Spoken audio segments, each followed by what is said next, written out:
Okay, so let me just wrap this up in terms of the key takeaways we want you to have. We are able to generate an accurate demand signal at granular levels autonomously. Keep in mind, different models are performed in different horizons, so we cannot just take a weighted average approach and just plan 10% of everything across all the quarters. That's not the way to value. And we are able to provide planners control, meaning the touchless forecast we generate, they're still able to override it in some exceptional situations. We track that if that helps or not. So this approach is very flexible, leaves planners in control, allows for very easy ingestion of additional human or machine signals. Right? In the end, you get a much lower error and a much higher planner productivity. They don't have to struggle with blending as a process for every SK. So hope that was clear.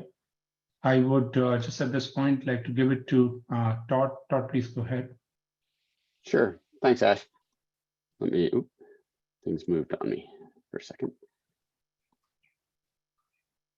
Okay, we're gonna go through this fairly quickly. I just have a couple slides and some comments, and you know, thanks, Ash, for a very nice overview of kind of what you have done. So, you know, we talked a little bit about some of the different models that Ash used in forecasting, so machine learning algorithms that we have in IBP. So, you know, the gradient boosting.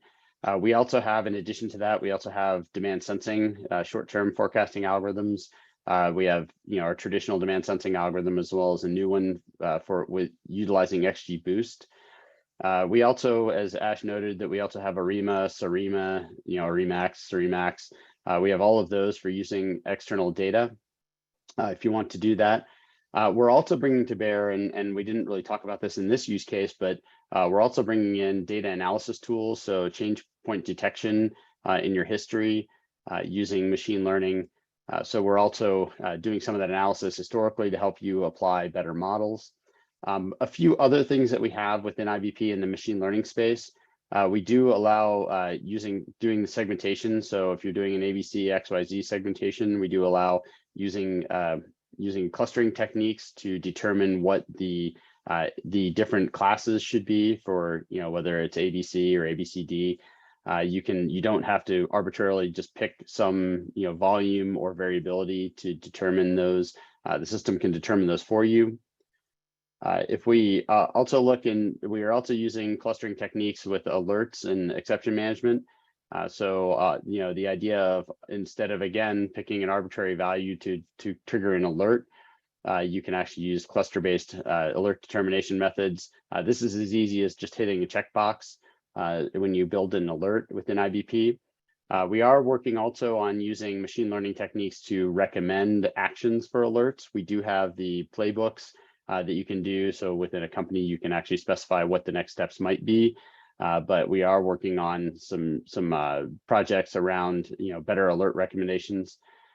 We have something that we rolled out that may not be very well known, but we have a whole master data rule mining and anomaly detection technique, which is really to try to clean up planning master data. We know that although companies do have master data processes, we get data from R3 or ECC or you know, S/4HANA, even an SAP shop, that sometimes the data doesn't make sense for planning. And so identifying where there are some problems with the data is a very key topic. You know, we do certainly have supply planning, optimization techniques, inventory optimization that we have to help solve some of the supply problems that you have. We are rolling out something that we call hyperparameter setting for Supply Optimizer. Ash talked about the demand planning case where, you know, models can drift and you need to do parameter tuning on even models that are using machine learning. For the Supply Optimizer, we actually are using machine learning to help tune the parameters that deal with the goodness of the solution versus solve time. There are two options that you can do within the optimizer. And so with this, you just hit a checkbox, and we're using all of the optimizer runs across customers using IBP to identify what the better parameters are to set that. Certainly we can do process control, alerts, triggers. We're also using batch job anomaly detection in our operations side of things. So again, where we have maybe a forecasting job is running longer for some reason, or supply planning is running longer than normal, to notify somebody within your company to identify that. And then we also, and this was, although this was not part of what Ash did in this, example that he showed, because it just came out earlier this year, we do have the ability to call custom forecasting models from within IBP. So we have an API that can actually include, so some of the models that Ash talked about building externally, we can actually bring those in and use the best fit to help identify which model would be best from an overall perspective, and also include any new product introduction data that you have as well when we run the forecasts. A couple other sort of extensions to IBP. We do have what we call lead time recommendations. So this is actually a technique to use all of your ERP data to calculate better lead times than just whatever you've been using for planning. This is actually deployed as a BTP mission.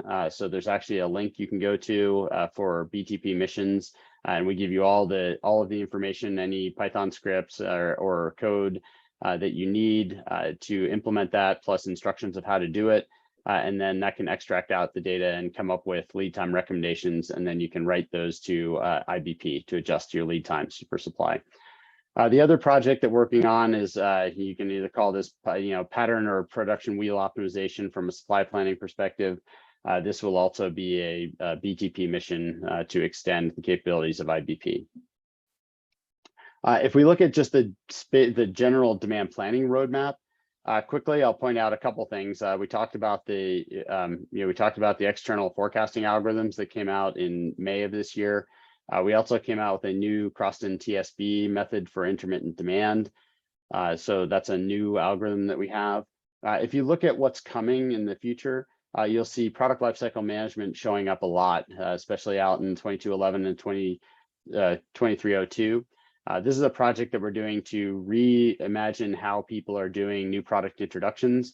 And it's got several aspects of it, redoing the UI, as well as we're looking at how we can leverage essentially, using machine learning to identify demand patterns for new products and then apply those to the new products.